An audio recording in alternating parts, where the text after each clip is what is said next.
महाराज विक्रमादित्य और अप्सरा की कहानी। प्रजापालक विक्रमादित्य को सदैव अपनी प्रजा के सुख दुख का ध्यान रहता था। कौन क्या कर रहा है और किसे क्या दुख है, इन बातों का पता लगाने के लिए वे कभी कभी भेष बदलकर निकल जाते। ऐसे ही एक रात बाजार की गलियों में घूम रहे थे। आधी रात का समय था। चारों ओर अंधकार और गहरा सन्नाटा था। गलियों का चक्कर लगाते लगाते वे एक मकान के सामने आए। लैंप का टिमटिमाता प्रकाश बरामदे से बाहर आ रहा था। बरामदे में एक बुढ़िया बैठी थी। वह कभी चरखा चलाती तो कभी हुक्का पीती, कभी हंसती, कभी रोती तो कभी नाचने लगती। विक्रमादित्य को उसकी ये अजीब हरकतें देखकर बड़ा आश्चर्य हुआ। आखिर वह उसके पास जाकर इस स्थिति का कारण पूछ ही बैठे। बुढ़िया बोली, मुसाफिर, तुम यहाँ से चले जाओ, मुझे पूछकर क्या लोगे? विक्रमादित्य कहने लगे, नहीं माँ, तुम बेधड़क होकर मुझे बताओ, मैं तुम्हारे दुख को अवश्य ही दूर करूँगा। तो बुढ़िया बोली, मुसाफिर, अगर मेरे दुख को कोई दूर कर सकता है तो वह सिर्फ विक्रमादित्य ही है। इसके अतिरिक्त और किसी के अंदर इतनी सामर्थ्य नहीं है। इतना सुनते ही विक्रमादित्य बोले, मैं ही राजा विक्रमादित्य हूँ, तुम बताओ तो सही। बुढ़िया बोली, तुम्हें एक शर्त माननी होगी। अगर 6 महीने के अंदर तुमने मेरे कार्य को पूर्ण नहीं किया तो 6 महीने समाप्त होते ही तुम्हारी मृत्यु हो जाएगी। इसमें कोई संदेह नहीं। विक्रमादित्य ने सहर्ष शर्त स्वीकार कर ली। बुढ़िया बोली, मेरा बेटा और बहू अंदर के कमरे में सोए थे। एक दिन जब मैं प्रातः उसको उठाने गई तो देखा कि दोनों ही गायब हैं। उनके बिस्तरों पर सिर्फ बड़े बड़े पत्थर लेटे थे। यह रहस्य आज तक मेरी समझ में नहीं आया और तब से मेरा दिमाग सही काम नहीं कर रहा। मेरी हालत पागलों जैसी हो गई है। अतः तुम 6 महीने के अंदर मेरे बहू और बेटे को अपनी प्रतिज्ञा अनुसार वापस ले आओ। राजा ने बुढ़िया से विदाई ली और उसी रात राजधानी का परित्याग कर बुढ़िया के बहू बेटे की खोज में निकल पड़े। घूमते घूमते कई दिन व्यतीत हो गए।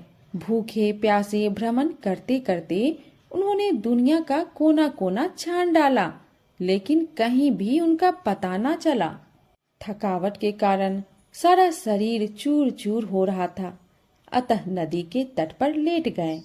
नदी के किनारे की शीतल वायु के लगते ही उनको नींद ने आ घेरा, लेकिन चिंता के कारण नींद भी कितनी देर रहती। रात के 12-1 बजे के करीब उनकी नींद टूट गई।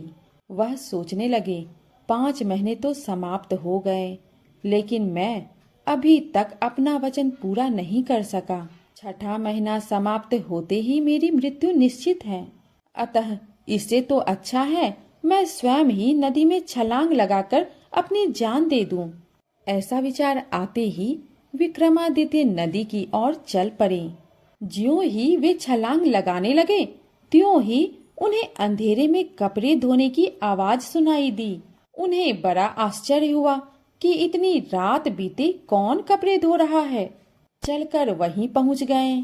धोबी से पूछा, अरे भाई, तुम्हें आधी रात के वक्त कपड़े धोने की क्या आवश्यकता पड़ गई? धोबी बोला, महाराज क्या करूं, हमारे यहाँ अनारकली नाम की एक लड़की है जिसने आज तक सूरज को नहीं देखा, दूसरों को तो देखना ही कहाँ। उसके जितने भी काम होते हैं वे रात को ही किए जाते हैं। यहाँ तक कि उसके कपड़े को भी रात में ही धोकर सुखाने पड़ते हैं। राजा को यह बात सुनकर और भी हैरानी हुई। वापस आकर अपने स्थान पर लेट गए और बड़ी देर तक सोचते रहे, लेकिन यह गुत्थी सुलझी नहीं। वे सोचने लगे, एक तो मैं पहले से ही दुखी हूँ, फिर इस झंझट में पड़ने से क्या लाभ। अतः अब तो डूब कर ही छुटकारा ले लेना चाहिए। वह फिर चल पड़े। जैसे ही डूबने के लिए तैयार हुए, उनके नाक में धूप की बड़ी मीठी मीठी सुगंध आई और साथ ही निकट से शंख ध्वनि भी सुनाई दी। विक्रमादित्य सोचने लगे, 2 दफा रुकावट पड़ गई। इसका मतलब यह हुआ कि अभी मेरी मृत्यु का समय नहीं आया। प्रातः हो ही रहा है, शायद कोई साधु महात्मा भगवान की पूजा कर रहा है। चलो उन्हीं के दर्शन करूं। चलकर महात्मा जी की कुटिया में पहुंच गए। महात्मा जी के चरणों में प्रणाम किया और एक तरफ बैठ गए। महात्मा जी उन्हें देखकर बोले, पथिक, लगता है तुम इस समय बहुत दुखी हो, लेकिन तुम्हारे मुखमंडल के तेज से ऐसा आभास हो रहा है कि तुम किसी उच्च वंश से संबंध रखते हो। विक्रमादित्य बोले, महात्मन, मैं राजा विक्रमादित्य हूँ। संकट में होने के कारण नदी में डूबकर मरना चाहता था। इतने में शंख ध्वनि सुनाई दी, अतः मरने से पहले आपके दर्शनों के लिए आ गया। महात्मा बोले, धन्य हो राजा विक्रमादित्य, आज तक तो आपका नाम ही सुना था, लेकिन आज तो आप यहाँ स्वयं पधारे हैं। कहिए, मैं आपकी क्या सेवा करूं? विक्रमादित्य ने बुढ़िया के बहू बेटे और साथ ही धोबी की लड़की के कपड़े रात को धोने की बात कह दी। महात्मा जी थोड़ी देर सोचने के बाद बोले, तुम पहला काम यह करो कि किसी तरह से धोबी की लड़की के साथ शादी कर लो। फिर 2-4 दिन वहां ठहर कर और हालचाल देख मेरे पास आ जाना, तब मैं तुम्हें सारी बातें बताऊंगा। दूसरे दिन विक्रमादित्य सज धज कर धोबी के घर गए और उसकी लड़की से शादी करने की इच्छा प्रकट की। धोबी उस सुंदर व्यक्ति को देखकर बहुत प्रसन्न हुआ और उसी दिन विक्रमादित्य से अपनी लड़की की शादी कर दी। विक्रमादित्य अब वहीं रहने लगे, लेकिन धोबी की लड़की ने ना तो उन्होंने अपना मुंह ही दिखाया और ना ही कोई बात की। जो भी बात होती वह नौकरानी के माध्यम से ही होती। उसके कार्य रात को ही होते और दिन को सोई रहती। कुछ दिन वहां रहने के पश्चात विक्रमादित्य फिर महात्मा जी के पास गए। महात्मा जी से सारा वृत्तांत कहा। महात्मा जी बोले, अब अपना काम बना ही समझिए। वास्तव में धोबी की लड़की अनारकली इंद्र राजा की परी है। वह रात को जाकर इंद्र की सभा में नृत्य करती है। बुढ़िया की बहू और बेटा भी वही रसोइये का काम करता है। मैं तुम्हें 3 दिन के लिए 3 गोलियां दूंगा। एक एक गोली प्रतिदिन रात को मुंह में डाल लेना। उनके प्रभाव से रात को तुम्हें कोई भी नहीं देख सकेगा। बस फिर रात को उसी के पीछे पीछे चले जाया करना। वहां अपने उद्देश्य में सफलता प्राप्त करना तुम्हारे ऊपर निर्भर करता है। इतना कहकर महात्मा जी ने 3 गोलियां विक्रमादित्य को दे दी। विक्रमादित्य गोलियां लेकर धोबी के घर वापस आ गया। रात को विक्रमादित्य बहाना बनाकर जल्दी ही सो गया। थोड़ी देर बाद गोली को मुंह में रखा और दरवाजा बंद करके बाहर निकल गए। उधर अनारकली भी इंद्र राजा की सभा में जाने के लिए तैयार हो रही थी। राजा विक्रमादित्य ने चुपके से उसके नहाने के पानी में ठंडा पानी मिला दिया और वैसे ही उनके श्रृंगार के कमरे में सामान इधर उधर कर दिया। अनारकली को बड़ी हैरानी हुई। वह नौकरानी पर बिगड़ रही थी, लेकिन यह तो राजा की करतूत थी, जिसे गोली के प्रभाव से कोई नहीं देख सकता था। किसी तरह वह जल्दी भुनती तैयार हुई और इंद्र सभा के लिए चल पड़ी। विक्रमादित्य भी पीछे पीछे चल पड़े। आगे चलकर एक वृक्ष में मालती के सफेद फूल खिले थे। अनारकली ने खड़ी होकर आवाज लगाई, बहन मालती, जल्दी चलो, आज देर हो रही है। बहन की आवाज सुनकर मालती भी सज धज कर बाहर आ गई। आगे चलकर एक पीपल का वृक्ष आया, जिसकी 2 बड़ी शाखाएं आकाश को छू रही थी। दोनों वृक्ष पर चढ़कर एक एक टहनी पर बैठ गई। विक्रमादित्य भी उनके साथ टहनियों के बीच में बैठ गए। इतने में परियां बोली, चल रे पीपल के पेड़, हमें शीघ्र ही इंद्र राजा की सभा में पहुंचा।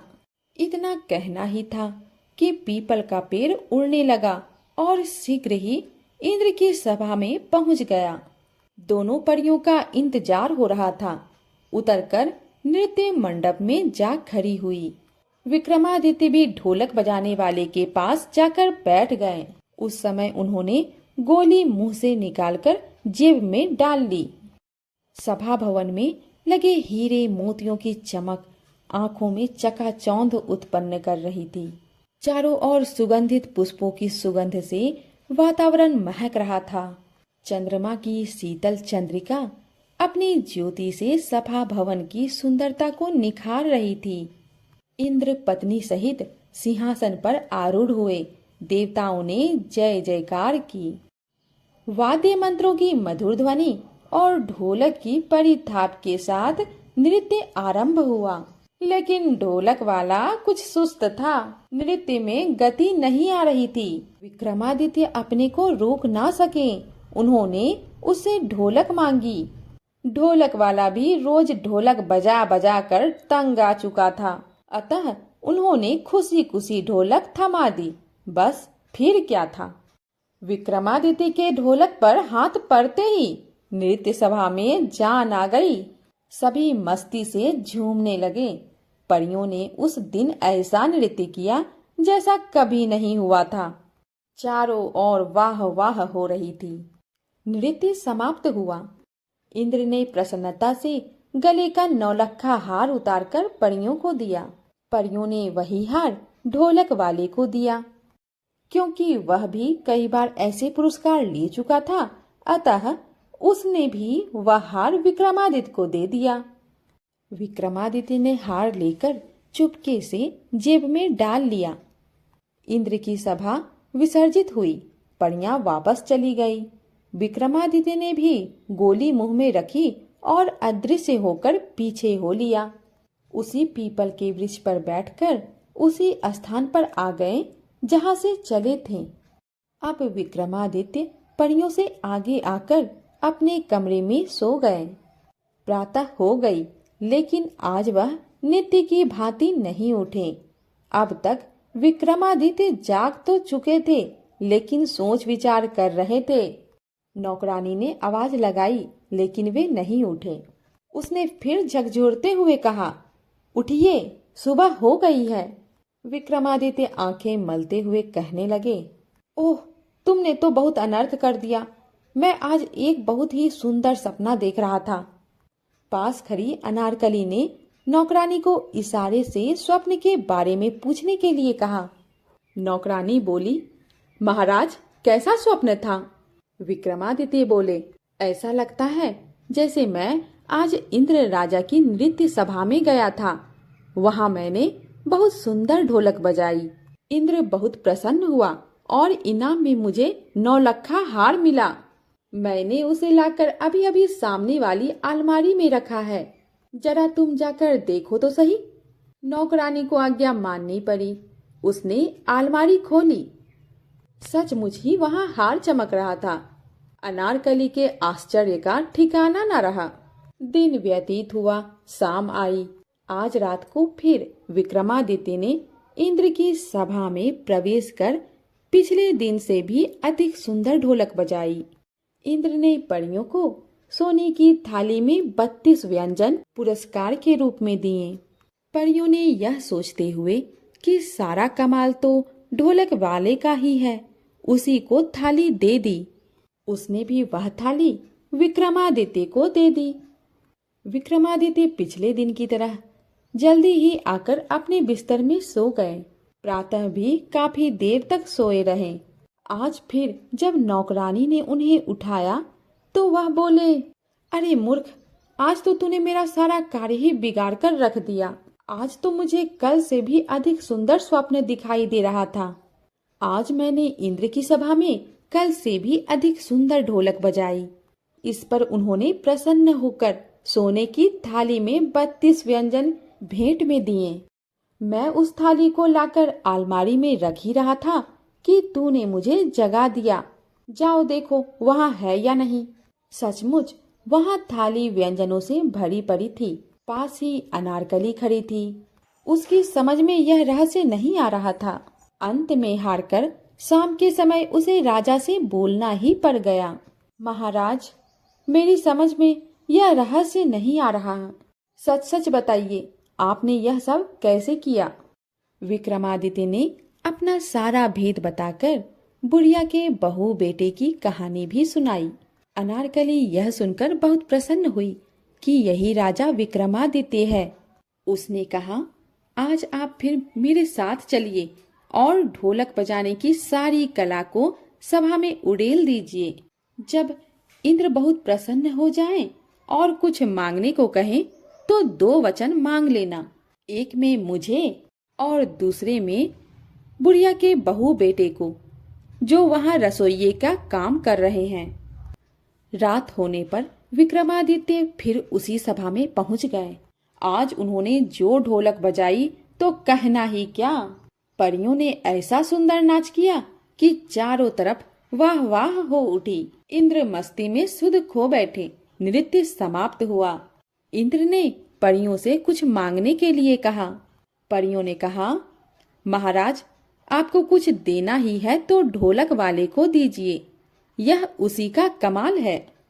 ढोलक वाला बोला, महाराज, आजकल तो कोई और ही ढोलक बजाता है, आपको कुछ देना है तो उसे ही दें।